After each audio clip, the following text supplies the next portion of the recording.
Let's get started. Welcome to today's webinar in our series on the future of AI in education and training. I am Lewis Johnson, the host of the overall series.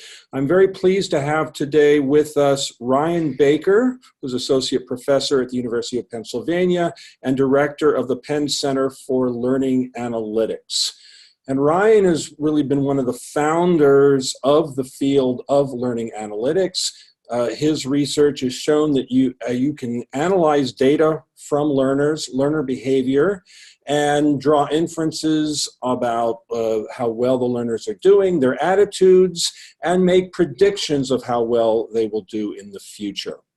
So today, Ryan is going to present to us some challenges that he'd like to raise for the field. And I think if solving these challenges will help to ensure that the field of learning analytics has the impact that we think it potentially can have.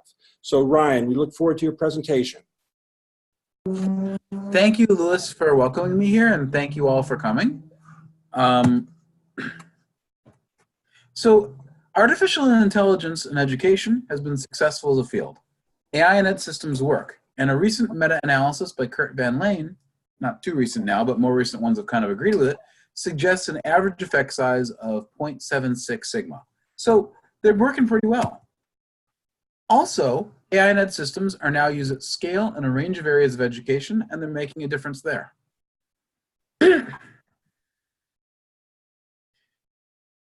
Thirdly, there's been a steady stream of discoveries and models in a range of once difficult areas to study, including collaborative learning, classroom participation, online connections, motivation and engagement, and metacognition and self-regulated learning. These kind of areas were at one point very difficult to study. They involved, for example, having to do qualitative research in a very in-depth fashion that was then hard to replicate. But now with AI and ed technologies, it's become much easier to study these kind of areas. But we shouldn't rest on our laurels. We can do a lot better. 3/4 of a standard deviation is only the beginning. And there are some important challenges beyond just increasing overall effect sizes. Today, I'd like to talk about some of the key challenges I see for our field over the next few years. But first, I'd like to say a word about David Hilbert. Mathematician, visionary, and wearer of spiffy hats. In 1900, Hilbert gave a talk at the International Congress of Mathematicians. And at this talk, he outlined some problems that he thought would be particularly important for mathematicians over the following years. This talk was, in my opinion, one of the most eloquent scientific speeches of all time, and I encourage you to read it. If this talk today I'm giving has one outcome, and it's that you go and read this talk, I'll have considered it a success, because it's a great talk. Hilbert framed problems concretely. He discussed what it would take to solve these problems, and he listed what would be necessary to demonstrate that the problems had indeed been solved. And they were hard problems. Only 10 out of 23 have been solved as of right now, even more than 100 years later. In the years since, there's been a veritable cottage industry of lists of problems or grand challenges, including quite a few in the field of artificial intelligence and education. And yet few, if any, have been anywhere near as influential as Hilbert's problems.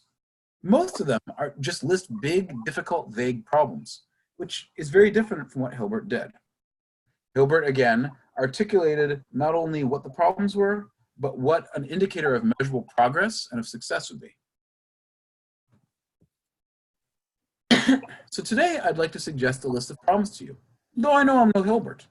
And, you know, I do like spiffy hats, but Hilbert is one of the all-time greats in mathematics, and I do not intend to imply that I see myself as an equal, more just that I'm inspired by his way of looking at things and would like to borrow it.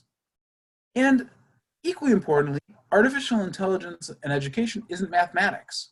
It's a much more applied field. It's a much more in-context field. And the problems that are of import today are hard to define in terms of, the problems I'll define today would not have been particularly meaningful 20 or 30 years ago, and hopefully the problems I'll define today will have been solved in 20 or 30 years. But nonetheless, I hope you'll give me a few moments of your time to discuss what I see as some of the bigger upcoming challenges in our field, not necessarily new to this talk, with a conscious attempt to emulate Hilbert by trying to frame specific problems with conditions for how we know that we'll have made concrete progress towards solving them. So without further ado, let me go on to the first of my problems. Transferability, the learning system wall.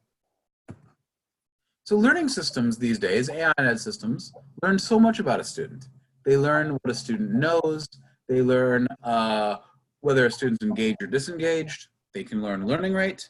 But the next system starts from scratch. For example, a student might use Dreambox one year, Mathia a couple years later, Alex a couple years after that. Each system learns a lot about the student, which is forgotten to the world the second the student moves on to the next system. It may even be worse than this. A student at some school might be using Dreambox for some lessons and Khan Academy for others. A recent report that I conducted in collaboration with Brightbyte suggested that schools buy licenses to 6 learning products per student. And often, these students use all these systems in other free systems. And each system has to discover the exact same thing about the student. Maybe a student makes an error on fraction division on Dreambox on Tuesday. On Thursday, they make the same error in Khan Academy. Khan Academy, if it could have known about that, it could have done a lot more for the student. It's like there's a wall between learning systems, and no information can get in or out. If you seek better learning for students, tear down this wall.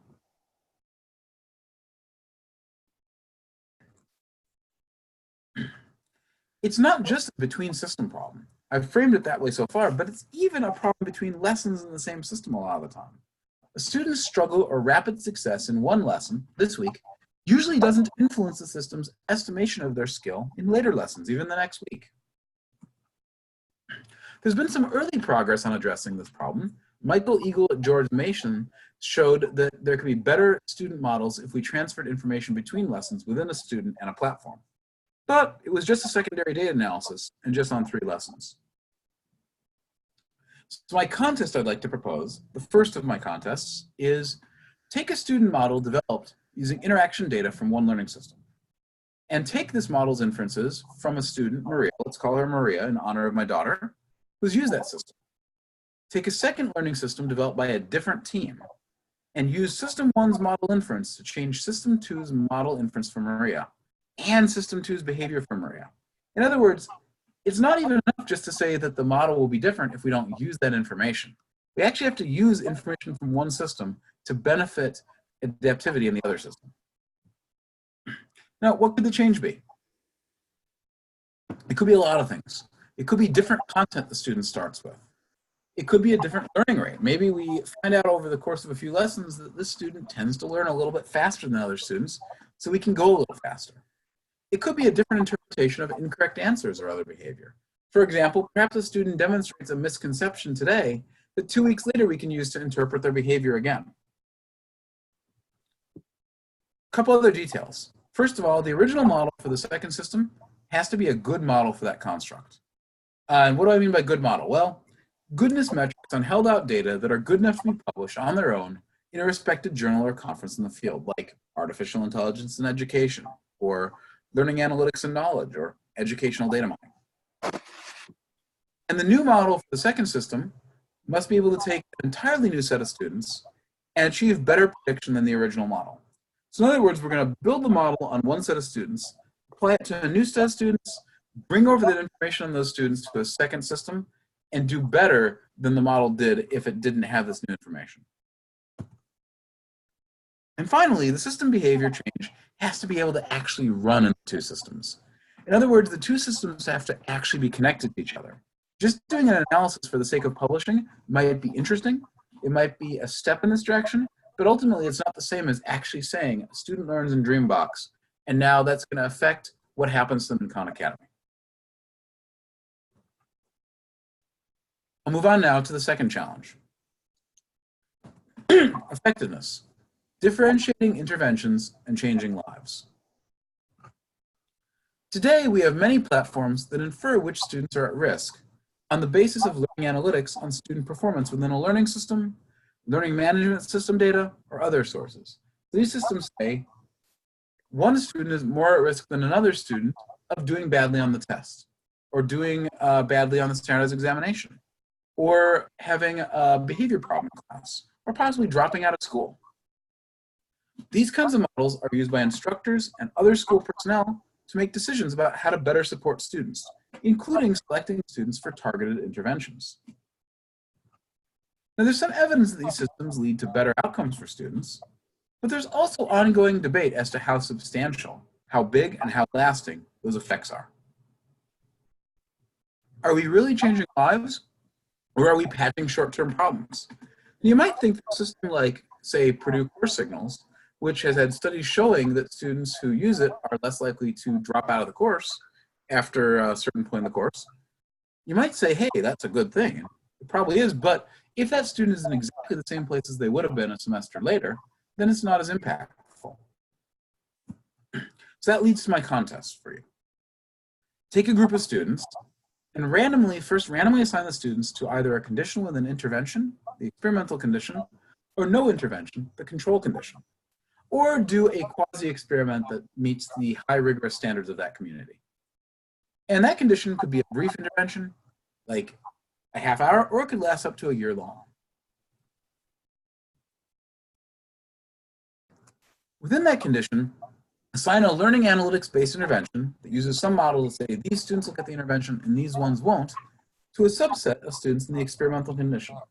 So the model or a criterion determines which students actually get the intervention, and somewhere between 10 or 50% of the students in the experimental condition actually get it, and publish or publicly declare that model or criterion.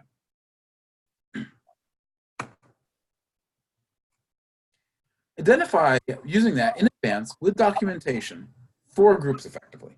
So it's a 2 by 2. Are they in the experimental condition or not? And does the model think they should get the intervention or not? Only one group, the students in the experimental condition who the model thinks should get an intervention, actually get an intervention. If they're in an experimental condition but the model thinks they shouldn't get it, they don't get it. And if the model thinks they should get it, but they're in the control condition, they don't get it. Then, at least 3 years after the intervention, collect some success outcomes such as standardized test score, whether the student attended graduate school, employment in the field, personal income, personal happiness. There's surprisingly few studies in education that look at personal happiness as a measure, but it's a pretty important one too. And demonstrate that the students who were in the experimental condition and got the intervention do statistically significantly better than the students who should have gotten the intervention, but they didn't because they were in the control condition. At the same time, show that the students in the experimental condition who didn't get the intervention don't do any better than the students in the control condition who wouldn't have gotten the intervention. So in other words, let's show that the intervention actually really makes a difference to the people who get it. If we can do that, if we can adopt that kind of complex design, we can really establish that this kind of approach really makes a difference in people's lives.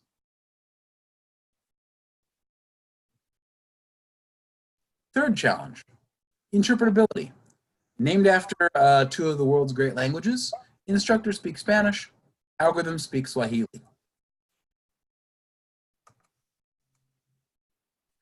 So the challenge here is researchers in artificial intelligence and education and related fields put a ton of effort into building models of important phenomena. We craft the perfect recurrent neural network or XGBoost or decision tree, and we validate that it has brilliant predictive performance. And all too often, by the way, that's where the paper stops. But we take this into the real world. We take our model to the real world, and the model makes a prediction that a user, instructor for instance, finds non-intuitive. And we can't explain it to them because our model is so complex. And the instructor, reasonably enough, doesn't trust it. And then they don't use it. So we've got a great model. It really works. We can't communicate it. They don't trust it. It doesn't get used. It doesn't make a difference. So the challenge is to make the decision-making processes of deep learning or a comparable advanced algorithm understandable for an instructor or some other similar stakeholder like an academic advisor who doesn't actually have a technical background. So more specifically, build a model that predicts a learner success outcome, whether it be, say, high school dropout or college course failure, or to use the Americanism, below basic on the standardized exam, or a failure in a military training exercise. And this model should use an advanced algorithm with at least 100 parameters. And I put advanced algorithm in quotes because many of you may know that a deep learning algorithm, it's more like 100,000 parameters than 100. But if it even at 100, that's going to be pretty hard to interpret. So we'll take that. Now again, like challenge 1, this model has to be a good model for that construct, good enough to be publishable on its own. And we're going to have to take 5 data scientists and 5 instructors who weren't on the original development team and design an explanation of how the algorithm works. It could be a visualization, could be a video, could be a text, could be an interactive system.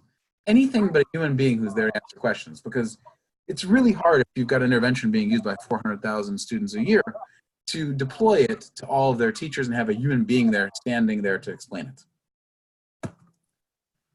So take these 5 data scientists, these 5 instructors, and give them 5 case studies or examples of specific students. Ask them to tell you what decision the algorithm will make for each student and to explain why. The question is, do they agree with each other?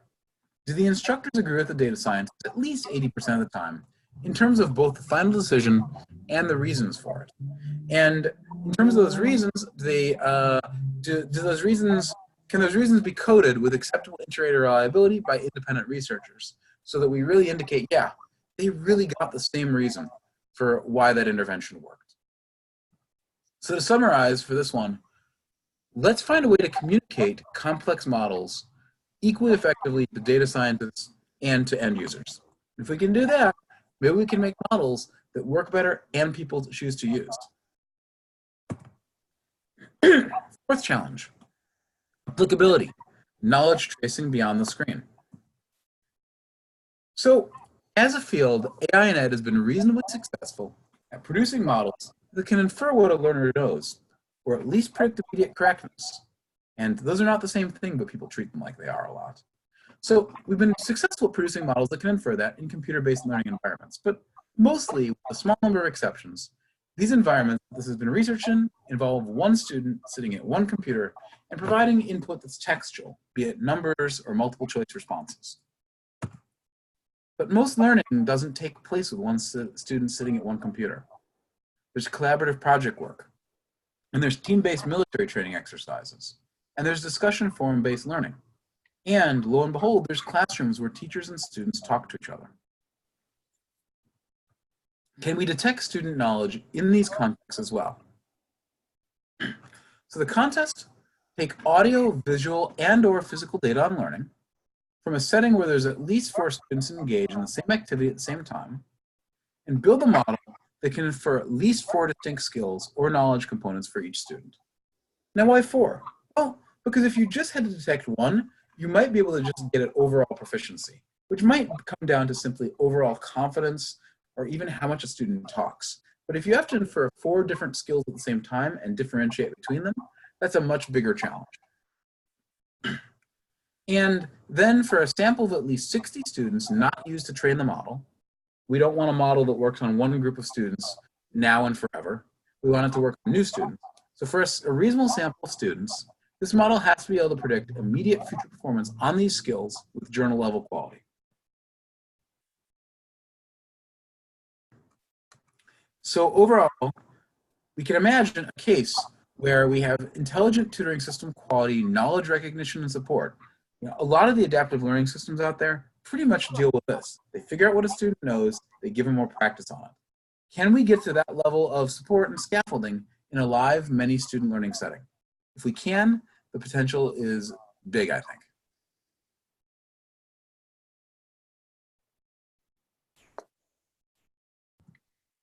Challenge 5, generalizability, the general purpose boredom detector. So there's been success by several research groups in detecting academic emotion or affect solely from interactions, including affective states like boredom and engaged concentration, and frustration and confusion and delight. But the challenge is that these current models are not generalizable. They have to be rebuilt almost from scratch for new learning platforms, and this has now happened a lot of times across a lot of research groups. There are some common tools for field observation, like the HARP tool or data synchronization. There's some experience in feature engineering that generalizes. Certainly my lab is able to produce these models a little bit quicker than we were at the very start, but it's still a lot of work. Fiona Hollins and Ipek Bakir showed a few years ago that building these kind of models costs around $75,000. which is certainly tractable, but it puts it out of the realm of what a startup company can just casually do. Now, even though it looks like these models don't generalize all that well between systems so far, it's not actually clear yet what changes to a learning system cause them to break down. For example, my colleagues and I have seen that models of gaming a system that's trying to trick a learning system into letting you move on without learning the material by things like subverting the hints or feedback. We've seen that gaming system models break down when we take the hints out of the learning system, but not when we add an affective agent. So the contest. Build a model of student boredom using interaction data from one or more learning systems and apply that model to data from an entirely new system built by a different development team where the interaction is not broadly identical. So not just a different topic or area in the same learning system, because it may be that the interaction is so similar that there's no real challenge there. This has actually been done before, even more than a decade ago. But, for example, a case like Assessments to Mathia, they're both middle school math platforms, but the interactions are pretty different. That would be okay for this contest. Take the model, apply it with no tweaking, no refitting, no modifications. In other words, the features have to be defined the same way or in some way that's general across systems.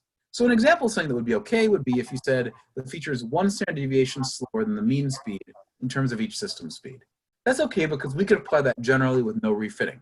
Whether it's Mathia or Assessments or Dreambox or Khan Academy, we'll say 1 standard deviation slower. But saying 1 standard deviation slower in Mathia and 0.2 standard deviation slower in Assessments and 1.4 standard deviation slower in Dreambox, that again requires the whole process of fitting these models, which misses the point. So having built this model in the new platform, collect ground truth, be it binary or categorical self-report, or field observations or video coding with good inter-array reliability, and demonstrate that the model achieves acceptable quality in the new system. There's been some early progress towards this one. For example, Luc Paquette at the University of Illinois took a interaction-based detector of gaming system and built it on Cognitive Tutor Mathia data and validated it in Assessments. And he showed that it still worked in Assessments for a reasonable ground truth. Hutt et al. Developed an interaction-based detector of affect, and they built it for the algebra course in Algebra Nation, and then they validated that it still worked in the geometry course in Algebra Nation. So these are a couple of great examples that show this problem may not be intractable.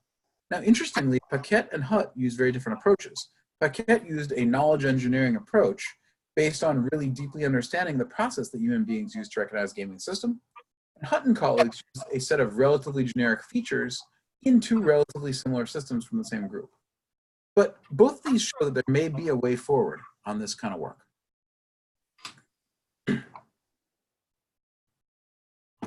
Last challenge, generalizability. I call this the New York City and Marfa problem.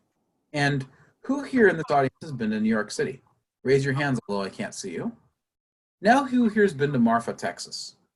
Even though I can't see your hands, I'm guessing New York City has a few more.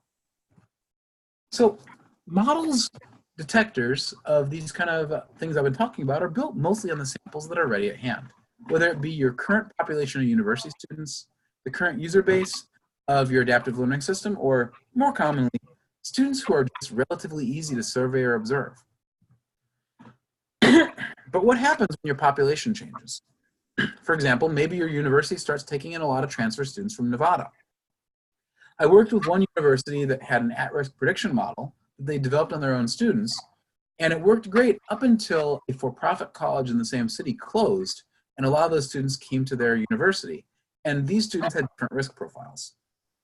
Another example, maybe your learning system was designed based on students in Philadelphia or Los Angeles, then it's adopted in rural Alaska. Maybe you built your learning system for one branch of the military, and now a different branch of the military needs to use it. Or maybe just period, you need to use your models for students different than the ones you surveyed or observed. And this is a real challenge for inclusion. So I call this the New York City and Marfa problem in honor of these 2 communities. Why these 2? Well, it's hard to collect data and do research in New York City because it has such restrictive rules on the conduct of research, much stricter than the national regulations. It's just really hard to do research in New York City. My research assistants had to actually come up to New York and get fingerprinted. You couldn't even get fingerprinted in Philadelphia. You had to come up to New York to one room, get fingerprinted there. You had to go through these very restrictive procedures on getting access to schools or even talking to schools. They had their own IRB procedure, which was much more strict than the universities. Marfa, Texas doesn't have all of those barriers, but has its own barriers. It's hard to collect data and do research in Marfa, Texas, because it's 194 miles from El Paso International Airport, which is not exactly a huge airport itself. We want our analytics, we want our models to be just as valid for these students as for students who are easier to research, aka suburban students and students in smaller cities. Those students are easy to get to, they're easy to work with, school districts don't present large barriers, and so most of the research on this kind of stuff occurs with them. One solution: collect data from all the populations you want the model to work on, and then try to validate your model on these populations. This was tried by Okampa et al. This is both sensible and totally impractical. What are the populations? Okampa and her colleagues defined the populations of interest as urban, rural, and suburban. But indeed, is Marfa, Texas really the same as a town 60 miles from Portland, Maine? And are students in Worcester, Massachusetts really the same as students in Boston, Massachusetts? Much less students in Phoenix, Arizona, or Los Angeles. It might be more feasible to collect, quote unquote, all the data in massive online open courses, MOOCs, because they're all working totally online. They're not working in classrooms. But even in MOOCs, we don't really know what the relevant populations are. Like, what is the urbanicity that matters? What are the education levels that matter? What are the countries that matter? So the challenge is develop a model that, quote unquote, just works for a new population. And more specifically, build a model of a construct like failure in a course or training exercise, or affect, or disengaged behavior, or learning strategy. Again, this model has to be a good model for that construct, publishably good. And once you've built it, collect data for a population that is, quote unquote, again, substantially different than the original population, and where your data wasn't available when the original model was developed. What do I mean by substantially different? There's a lot of ways you could define that. Let me define it for the purposes of this contest as saying that the population is more than half belonging to a group with under 10% present in the original training set, where that group differs from the original training set in terms of, for example, degree of urbanicity, rural versus non-rural, race or ethnic group, native language, nationality, or poverty using a nationally appropriate and common category. The prediction for the new population must have only minor degradation in performance and still remain better than chance. So in other words, we have to have our model not get much worse and remain good. If we can do that, we have a greater reason to believe that the model of this construct will really work on all the learners, instead of what we often have today, models which work really well on the population they were built for, and we just don't know how they work for other kids. So to reprise these challenges, I've proposed 6 challenges, excuse me, that go around themes such as transferability, effectiveness, interpretability, applicability, and generalizability. Now, I'd like to present an incentive for solving these challenges. I'd like to announce a prize that will go to the teams that are first to solve each of them. But first, a word on how this prize was established. We all know that there are many generous billionaires out there who strive to give back to the world from what they've earned, who yearn to better support education however they can, and for whom $45,000 is the merest of pocket change, not even worth picking up if it fell on the street. And none of them will take my calls. So I'd like to announce the Baker Learning Analytics Prizes, BLAP for short, with an award of, drum roll please all drum on your drums in your own various locations, with an award of $1. Actually, now matching funds from other individuals that allow it to reach $7. So, some concluding thoughts. In this talk, I proposed a few challenges that I think would bring our field forward and some conditions under which we'd know there's been progress. I hope you found them compelling, or at least thought-provoking. Ultimately, a field moves forward if it takes on big goals that make a difference. And one of the things that we as artificial intelligence and education researchers have to watch out for is becoming obsessed with tiny optimizations on small problems. That can be all too easy to become focused on because it's an agreed upon problem. You do 0.001 better, you get a paper published, everyone agrees it's worth publication. And there's a place for that kind of work, but we shouldn't lose sight of the bigger challenges. What I've presented today might not be the right big goals, but at a minimum, I hope I've provoked you to think about what the right goals would then be. So if you're interested in following progress on these challenges, I've set up a website. You can find the slides later, or just Google Ryan Baker Blapp. And I'd like to thank you all for your attention and open the floor to questions. Thank you very much. And thanks also to Lewis Johnson and Alelo for arranging this. Thank you, Ryan. So if you have questions, enter them in the chat window and we'll be happy to address them. So let me start the questioning, the Q&A with the following, Ryan. So one thing that we've learned in the last few years is that if you take machine learning algorithms and throw tons and tons of data at them, they can learn amazing things. And I think one implication of the challenges you raise is that tons and tons of data alone is not going to solve these challenges. But I think it will help some. So I guess what I'm asking is, as we see trends toward increasing amounts of learner training data being available, how is that going to make or not make these challenges tractable? That's a great point. Big data can really bring a lot of benefits for algorithms. We can really squeeze out more variance and make better algorithms. But I don't think it's enough. Let's take the case of building models of affect and the Okumpa et al. Study I mentioned a little while ago. That study involved what is, to my knowledge, the second largest data set in affective computing and education to date. It had rural, suburban, and urban students. And what Okumpa and her colleagues found was that if you built a model on all the data, you got a model that worked on the urban students and the suburban students, but for whatever reason, it didn't work on the rural students. Unfortunately, if we have a model that's built on a lot of data, groups that are relatively small in that data, even if there's a lot of data about them, the model may not serve them as well. And this is a well-known finding in algorithmic bias more generally. So even given that we may have a lot of data, we have to check that our models work on all learners, and correspondingly, we have to know what the right groups of learners to look into are. Another trend that we've been seeing is the development of learner models that transcend a single learning system, that address a whole portfolio of learner competencies. I cite, for example, Mari. To what extent can we leverage that work, or to what extent will that work render your Great Wall Challenge irrelevant? I would love it if Mari could solve that challenge next week. Yes. I think that, and I have the greatest respect for Mari, I think they are possibly the platform with the best chance right at this moment to solve that issue. They are working in that direction. It's just a couple more steps to be able to really show that data from one system can benefit the model in another system, and therefore benefit the interaction of that system. Mari is a system that has a real chance of doing that. Great.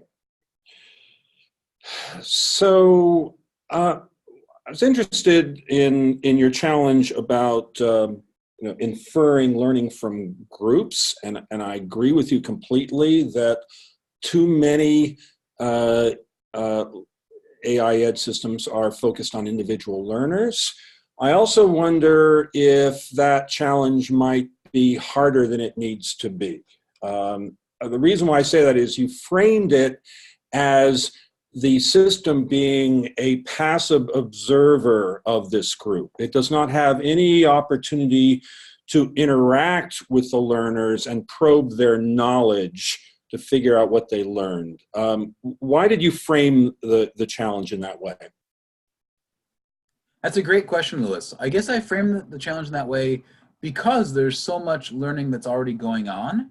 And if we could make it so that collaborative learning, for instance, can be observed and then scaffolded, then we can do better. But once we scaffold, once we intervene, we are getting involved. One can envision the design of a collaborative learning activity that could be used to measure learner knowledge on several things, and that could be driven into an adaptive algorithm.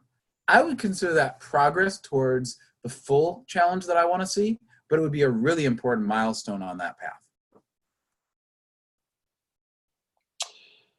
So another issue I wanted to bring up is the transition of AI ed systems to the cloud. So for example, we at Alelo, once we transitioned our technology to the cloud, it then became possible for us to access learners around the world. So to what extent is that going to be a solution to your Marfa problem?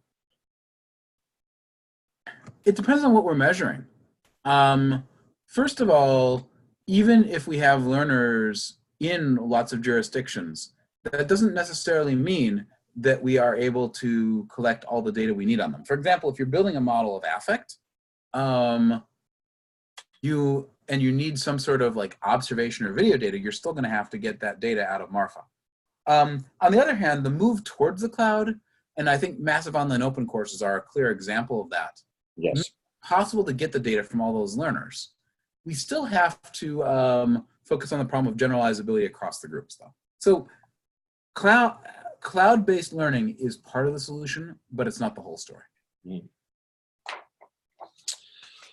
Part of the solution of getting training systems on more data is sharing data.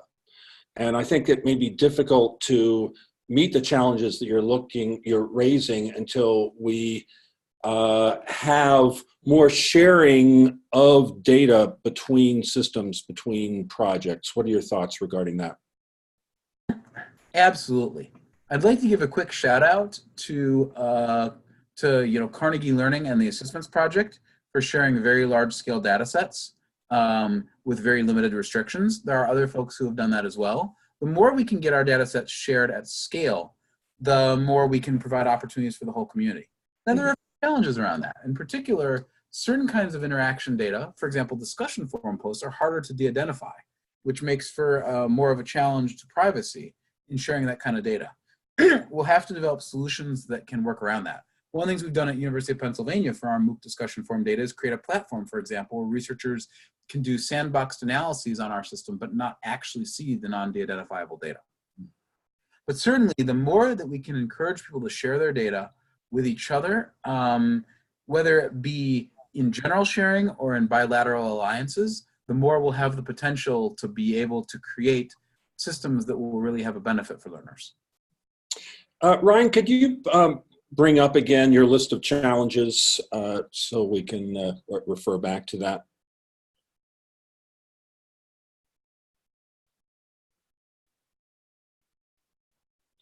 Great. So we know that, number one, we know that learning transfer is hard for humans. So what makes you think that we can get machines to do it? Well, I would say that, sorry, you're talking about the first challenge here, Lewis? Well, number one, the transferability. Yeah, got it. Or maybe phrase it a different way. Are there things that we can learn about transfer in human learning that might inform how we might address challenge number one? It's a great question. I mean, I do think actually that there's going to be two levels of the first challenge. One of them is simply taking some very well-defined skill that's widely agreed on, say a standard from mathematics Common Core like fraction division, that's broken into several sub-skills, and there's relatively good agreement on what those sub-skills are. Taking something like that and establishing transfer between systems is going to be a relatively easy challenge, relatively. It doesn't rely upon the kind of thing you're talking about. However, when we start to get to more complex skills, for example, looking at the transfer of inquiry skill, or looking at the ability to apply fraction division skill in a concrete real world problem. For example, in precision measurement. When we get to that sort of thing, I think we are going to start to see the kind of models of transfer in human beings and of analogy, going back to work by like Holyoake and others decades ago. I think that's going to start to become really relevant, and we may see a renaissance of the application of those kind of models in our contexts. Part of that may depend on how we actually model or represent learner data. It may be that we're representing learner behavior at a very low level that makes it difficult to generalize what we learn from it. What do you think? Absolutely true. Certainly, a sequence of mouse clicks and mouse movements is a lot harder to interpret than a sequence of semantic actions, which are in turn harder to interpret than broad actions. If you look at those kind of levels of hierarchy, and you can see it, for example, in a system like Inkits, where students may click buttons, and that corresponds to stopping a simulation, which in turn corresponds to a strategy of trying to run simulations to exactly the right duration of time. At each of those levels, there's going to be more meaning, and mapping between those higher level constructs between systems is going to be necessary if that first challenge gets beyond simple mathematical skills. That said, I would consider it to be major progress and to fulfill that first contest if we simply could get fraction division information even to be transferred between systems. So you presented us 6 challenges, and we know that Hilbert posed 23. So it made, when I saw that, it made me wonder, well, what's not on the list? So let me throw out something at you and get your reaction to it. So we know that there's a broader challenge, if you will, for the field of AI in education to provide every learner with their own virtual automated tutor. And that's been imagined in science fiction, for example, in Diamond Age. So I think that the challenges that you raise, well, first of all, we know we're not there yet. We have intelligent tutors for narrow domains, but we don't have that, if you will, general intelligent tutoring capability. How far do these challenges move us toward that vision, and then how much farther do you think we will need to go? I think that the vision of Diamond Age, and by the way, I love to always hear shout outs to Diamond Age. That's actually the book that convinced me to go into this field. I love to hear shout outs to it. I think that several of these challenges are really going to be necessary for something like that to be a reality, and many more things too.